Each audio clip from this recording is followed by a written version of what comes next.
প্রথমেই শুভেচ্ছা সবাইকে। আর প্রথমে জানিয়ে রাখি, আগামীকাল রবীন্দ্র জয়ন্তী। এই সময়তে এই কোভিডের আক্রমণে রবীন্দ্র জয়ন্তী সেভাবেই পালিত হবে। আর আগামী কত 14 না 15 কবে ঈদ উল ফিতর?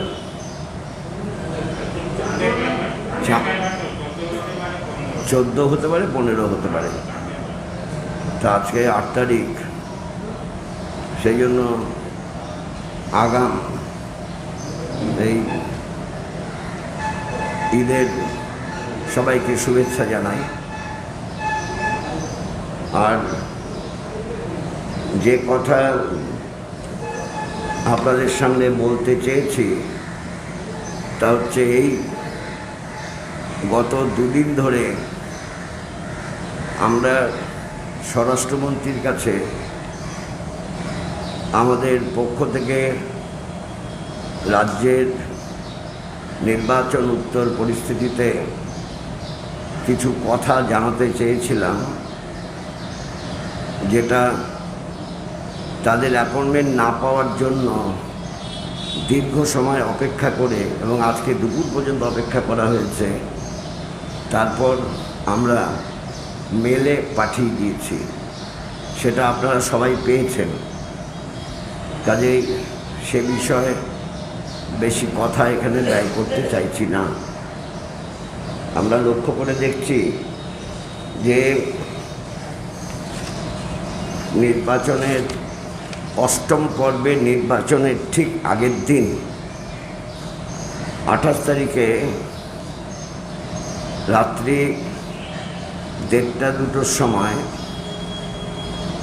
মুর্শিদাবাদ জেলার ডোমকলে যে ঘটনা ঘটেছে তা ভয়ঙ্কর। সেখানে মানে শোনা যাচ্ছে তৃণমূলের প্রার্থী সহ তৃণমূল কর্মীরা 3-4টে গাড়ি করে আর শব্দ হওয়ার জন্য যেখান দিয়ে যাচ্ছিল সেখানকার মানুষজন এসে তাদের গাড়ি চাপা দিয়ে চলে যায়। তাতে কাদের মণ্ডল খুন হয়। তাকে যখন হাসপাতালে নিয়ে যায় তখন হাসপাতাল বলে ব্রড ডেড। আর বাকি 2-3 জন ভীষণভাবে আক্রান্ত হন, আহত হন। তাদের মধ্যে 2 জন মৃত্যুর সঙ্গে লড়াই করছেন, বেঁচে আছেন, এখনও বেঁচেও যেতে পারেন। এই ধরনের ঘটনা ঘটল। নির্বাচনের ফল প্রকাশের দিন 2রা মে যেভাবে খুন হয়েছেন কাকলি ক্ষেত্রপাল পূর্ব বর্ধমানের জামালপুরে, সেখানে তার বাড়িটা জামালপুরের নবগ্রামে, বাড়িতে হামলা হয়। তিনি রান্না করছিলেন, বাড়িতে হামলা যখন হয়েছে বেরিয়ে আসেন, হাসুয়া দিয়ে কুপিয়ে তাকে খুন করা হয়। এবং তার অপরাধ কি? অপরাধ, তিনি সিপিআইএমের নির্বাচনী এজেন্ট হয়ে নবগ্রাম বুথে ভোটের দিন কাজ করেছেন। এটাই তার অপরাধ। এবং ওই একই দিনে উত্তর 24 পরগনার দেগঙ্গার দত্তপুকুর থানার অধীনে এক আইএসএফ কর্মী, তিনি বোমার আঘাতে খুন হন। নাম হাসানুজ্জামান, আর আগে যা বললাম তার নাম কাকলি ক্ষেত্রপাল। 3রা মে সেটা সংগঠিত হয়েছে দক্ষিণ 24 পরগনার উস্তি এলাকার বলরামপুর গ্রামে। খুন হয়েছে সৌরভ বন নামে এক 14 বছরের কিশোর। এখন যে পার্টির বাড়ি যে পার্টি করুক না কেন, অবশ্য 14 বছরের কিশোর, তাকেও খুন হতে হলো, কারণ গুলির আঘাতেই সে খুন হয়েছে। এই যে ঘটনাগুলো ঘটছে, এসব ঘটনা ঘটা উচিত ছিল না।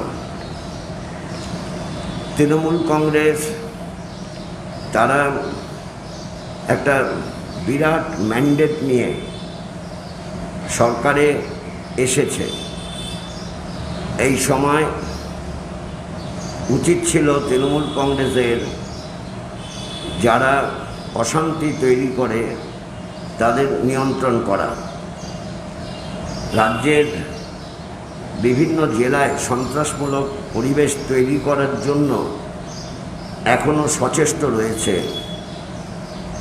এমনকি কলকাতা শহরেরও বামপন্থীদের বাড়িতে হামলার ঘটনা ঘটেছে।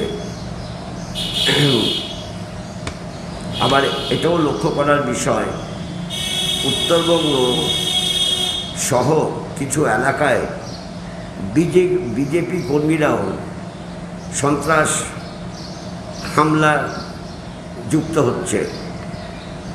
এই দুই পক্ষেরই এই সন্ত্রাস হামলার ঘটনার পরিপ্রেক্ষিতে মানুষের মধ্যে ভয় ভীতির সঞ্চার হচ্ছে। কোন সময়ে যখন কোভিড-19 আক্রমণে মানুষ দিশেহারা, এসব বিষয়গুলো হিসেবে রাখা দরকার। মানুষের এখন যেভাবে আক্রান্তের সংখ্যা, কোভিডের আক্রান্তের সংখ্যা বাড়ছে, মৃত্যুর সংখ্যা বাড়ছে, সেই সময় সবাই ঐক্যবদ্ধভাবে কোভিডের মোকাবিলা করা উচিত। অথচ শান্তি শৃঙ্খলা ভঙ্গ করে মানুষের মধ্যে ত্রাস সৃষ্টি করার পরিকল্পনা, এটা ভয়ঙ্কর ক্ষতিকারক। তাই প্রশাসনের কাছে দাবি করব, বোধ পুলিশ প্রশাসন এবং সাধারণ প্রশাসন, যাতে তারা শান্তি শৃঙ্খলা প্রতিষ্ঠার কাজকে সবথেকে বেশি গুরুত্ব দেয় এবং যেখানেই হামলা আক্রমণের ঘটনা ঘটবে শক্ত হাতে তা দমন করে। সেই কাজ না করলে সত্যিকারের তৃতীয়বারের জন্য তৃণমূল সরকার গড়ে উঠেছে, আর এই তৃণমূল সরকার এত বড় ম্যান্ডেট নিয়ে তৈরি হয়েছে, তারা শান্তি শৃঙ্খলা ভাঙার দায়ে অভিযুক্ত হবে। এটা কখনোই হওয়া উচিত না, তাদেরও এটা বোঝা উচিত। এখন আমি বলবো যে দোকানপাট ভাঙা, লুট, বাড়ি ভাঙচুর, এই ঘটনা অবিলম্বে বন্ধ হওয়া উচিত। আর আপনাদের এটাও বলবো যে ইতিমধ্যে 16 জনের প্রাণহানি হয়েছে। 16 জনের প্রাণহানি হয়েছে এবং বিজেপি কি বলছে, তৃণমূল কি বলছে, আমি সে বিষয়ে যাচ্ছি না। কিন্তু একটা বিষয় আমাদের সবার কাছেই সমানভাবে গুরুত্বপূর্ণ, in any cost the peace and tranquility is to be established in the state, right from Darjeeling to Kakdip, Kakdip to Purulia and the rest of Bengal. এটা এক্ষুনি শক্ত হাতে দমন করা উচিত। আর রিগার্ডিং করোনা প্যান্ডামিক, তার বিরুদ্ধে ফাইট, এটা এখন সকলেরই এই ব্যাপারে হাত দেওয়া উচিত এবং কেন্দ্রীয় সরকারের এই প্রশ্নে দায়িত্ব একটু বেশি, কারণ কেন্দ্রীয় সরকারকেই তাকে টিকা দিতে হবে, ভ্যাকসিনেশন সাপ্লাই করতে হবে, কেন্দ্রীয় সরকারকেই অক্সিজেন সাপ্লাই করতে হবে। ফলে অক্সিজেনের যে অভাব, আর এই অভাবজনিত কারণে যারা মৃত্যু মুখে পড়ছেন, ইতিমধ্যেই কোর্টের যে রায় হয়েছে, it is tantamount to genocide. এটা জেনোসাইডের মতো ঘটনা হচ্ছে। অক্সিজেন না পেয়ে লোক মারা যাচ্ছে, অথচ আমাদের অক্সিজেনের এত বড় অভাব হওয়ার কথা না। একটু প্ল্যানিং করে ইকুইটেবল ডিস্ট্রিবিউশন, যার যেখানে যে রাজ্যে যত প্রয়োজন তা যদি পাঠানো হয়, তাহলে পর যা আছে অক্সিজেন আমাদের মজুদ, তাতে আমরা মোকাবিলা করতে পারি। আর যে এখন শুনলাম, জানি না এখনও স্যাংশন করেছে কি না, স্পুটনিক কি করেছে তো জানেন? রাশিয়ার স্পুটনিক কি স্যাংশন করেছে? যদি স্যাংশন করে থাকে তাহলে ওরা তো দে আর রেডি টু সাপ্লাই। ফলে টিকাটা সবাইকে, এবং এটা কেন্দ্রীয় সরকারকে দায়িত্ব নিতে হবে, ইউনিভার্সাল, ফ্রি ইউনিভার্সাল ভ্যাকসিনেশন। কোনো পয়সা কেন নেবে এই ধরনের প্যান্ডামিক সিচুয়েশনেতে? সেটা দেখা উচিত। আর আমাদের রাজ্যের ক্ষেত্রে ছোটোখাটো কিছু বিষয় আছে।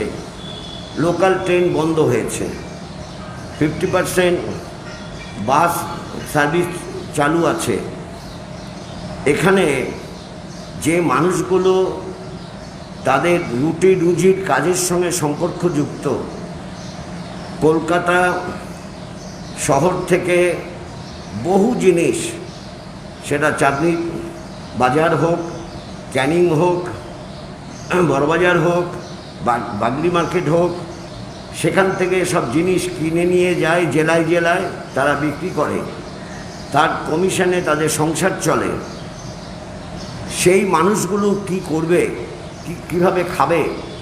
অর্থাৎ যদি এরকম অবস্থা হয়, পরিবেশ পরিস্থিতি তৈরি হয়, এখন কয়েকদিন বন্ধ রাখা হলো, তাহলে সেই মানুষগুলোকে বাঁচানোর জন্য সরকারের উদ্যোগ নিতে হবে, ব্যবস্থা নিতে হবে। তাহলে অসম্ভব। এই একদিকে করোনা মহামারী, অন্যদিকে না খেতে পেয়ে মানুষের মৃত্যু, এ তো মৃত্যুর মিছিল শুরু হবে। এ দায়িত্ব অবশ্যই নির্বাচিত সরকারকে গ্রহণ করতে হবে।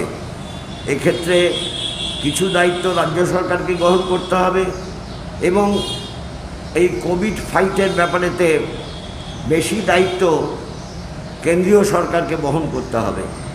এখন শুধু বিজেপি, তৃণমূল এসব করে মানুষের প্রাণ নিয়ে ছিনিমিনি খেলা বন্ধ করতে হবে। এইটা বলার জন্যই আপনাদের সঙ্গে মিলিত হয়েছে।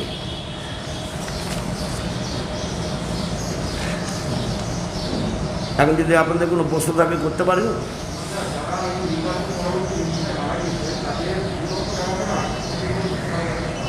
যারা নির্বাচনের সঙ্গে সম্পর্কযুক্ত হয়ে মারা গেছে, তাদের দায় দায়িত্ব সরকারকে নিতে হবে। সমস্ত পরিবারেরই দায় দায়িত্ব সরকারকে নিতে হবে। যেমন নেওয়া হয়েছে শীতলকুচির ঘটনার পরিপ্রেক্ষিতে ওই সেন্ট্রাল ফোর্সের গুলিতে মারা গেছে এবং আরেকজন সকালবেলা মারা গিয়েছিল দেববর্মা। সেরকম সবার ক্ষেত্রেই সরকারকে দায়িত্ব নিতে হবে, কারণ এটা ইলেকশন রিলেটেড ডেথ। আমরা ইতিমধ্যেই বলেছি যেখানে আক্রান্ত হয়েছে সেখানকার সেই জেলার পক্ষ থেকে সবাইকে যুক্ত করে জেলা ডিএম এবং সাধারণ প্রশাসন, পুলিশ প্রশাসনকে কাছে দাবিপত্র পেশ করতে হবে। কিন্তু পুলিশ প্রশাসনের ক্ষেত্রে সমস্যা হচ্ছে কোনো কোনো জেলায় একাধিক 3-4 আছে, যেমন চারজন আছে উত্তর 24 পরগনাতে, আবার দক্ষিণ 24 পরগনায় 3 জন আছে পুলিশের, কিন্তু ডিস্ট্রিক্ট ম্যাজিস্ট্রেট একজনই আছে। এখন সেখানে জেলা থেকে যেতে হবে, আর এরপরে জেলাই ঠিক করবে। সেখানে আমরা রাজ্য থেকে আমাদের প্রতিনিধি নিয়ে যাওয়ার পরিকল্পনা আছে। না, রাস্তায় নেমে কিছু করতে হলে তো 50-এর বেশি করতে পারবে না। একটা তো কোভিড প্রোটোকল মানতেই হবে। কোভিড প্রোটোকলকে ধরে যদি সরকারি নিষেধাজ্ঞা জারি হয় তাহলে সেটা তো ডিজাস্টার ম্যানেজমেন্ট অ্যাক্টের সঙ্গে সম্পর্কযুক্ত। স্বাভাবিকভাবেই 50-এর বেশি তো হবে না বলে দিয়েছে। কোনো গ্যাদারিংয়ে ওভার 50 হেডস হবে না। 50 জন নিয়ে কোনো একটা প্রচার করা যেতে পারে, বড় কোনো আন্দোলন করা যেতে পারে বলে আমি মনে করি না। এ তো ডিজাস্টার রেজাল্ট হয়েছে বামেদের এবং অবশ্যই কংগ্রেসেরও ডিজাস্টার রেজাল্ট হয়েছে। এটা কোনোদিন এরকম বিধানসভা ছিল না। যেই বিধানসভায় বাম শূন্য করতে চেয়েছিল 1972 সালে, সেখানেও বামেরা কিছু সিট জয়লাভ করেছিল এবং বামেদের মধ্যে সিপিআইএম 13টা আসন জয়লাভ করেছিল। কিন্তু বিভিন্ন মিডিয়ায় আমি দেখি, যখন খুলে দেখি, তারা বলছে পার্টিসিপেট করেনি। তারা একটু রেকর্ডটা দেখে নিলেই হয়ে যায়। সিপিআইএম শুধু 13 জন সদস্য শুধু পার্টিসিপেট করেনি এটা নয়, শপথ গ্রহণ করেনি, একটা পয়সা নেয়নি, কোনো বেতন নেয়নি। এগুলো জানেও না, তো এগুলো জানেও না।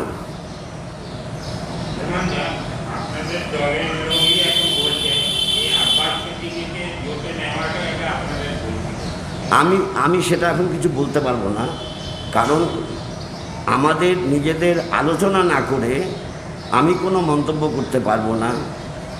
যদি কেউ কিছু বলেছে তা নিজের দায়িত্বে বলেছে, আমাদের তো নির্দিষ্ট হয়নি বক্তব্য, তা আমি বলবো কি করে?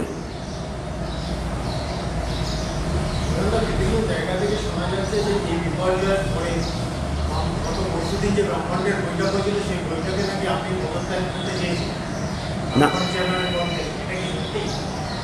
ব্যাপার হচ্ছে মনের মাধুরী মিশিয়ে কেউ লিখেছে, কারণ আমরা সব আলোচনা করেই তো কাজকর্ম করেছি। কাজেই আমি পদত্যাগ করতে চেয়েছি, এটা তো আজগুবি কথা, গল্প।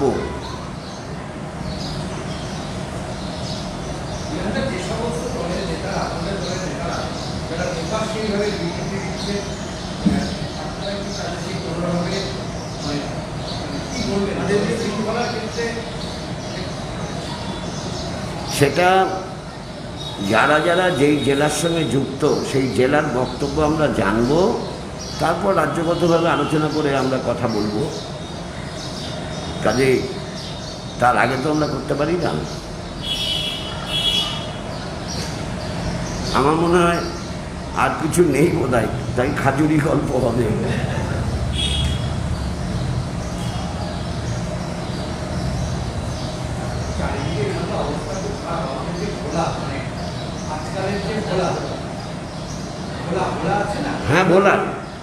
বলা যে নাকি কবিতা ফবিতা লেখে, হ্যাঁ আজকালে ভোলা কবিতা লেখে, কবিতা লেখে, গান লেখে, গান লেখে। হ্যাঁ কি হয়েছে? হ্যাঁ ভর্তি হয়েছে। এটা কখন কার হবে? এরপরে কোন দিন শুনবে আমার হয়েছে? হ্যাঁ হ্যাঁ এটা তো মানে যারা কোনো রকম অনুশাসন মানছে না বা বিধি মানছে না তাদের হচ্ছে, আর যাদের কোমরবিডিটি আছে তাদের হচ্ছে। অনেকে জানে না, আমি কতগুলো মৃত্যু দেখলাম তাদের কিডনি প্রবলেম ছিল, সেটা তারা জানতো না। কিডনির প্রবলেমটা অনেকে জানতে পারে না, কারণ টেস্ট ফেস্ট না করলে তো জানা যায় না। আমি তো সেজন্য আবার কালকে টেস্ট করলাম, আমি লিপিড প্রোফাইলও করলাম, আবার পিপিও করলাম। আমি সবসময় জেনে নিতে চাই কি আছে বডিতে।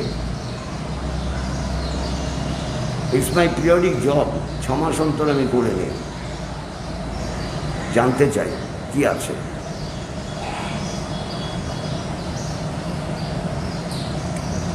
আমাদের তো লেফট ফ্রন্টের পার্টনার এই যে সিপিআই সেক্রেটারি স্বপন ব্যানার্জি, সে আক্রান্ত, এখন একটু বেটার আছে।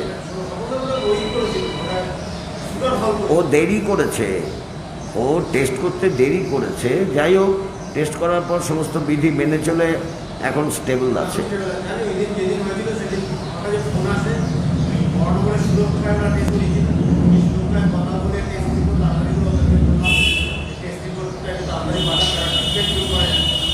না আমি কালো কথা বলেছি ওর সঙ্গে, কালো কথা বলেছি, উইকনেস আছে।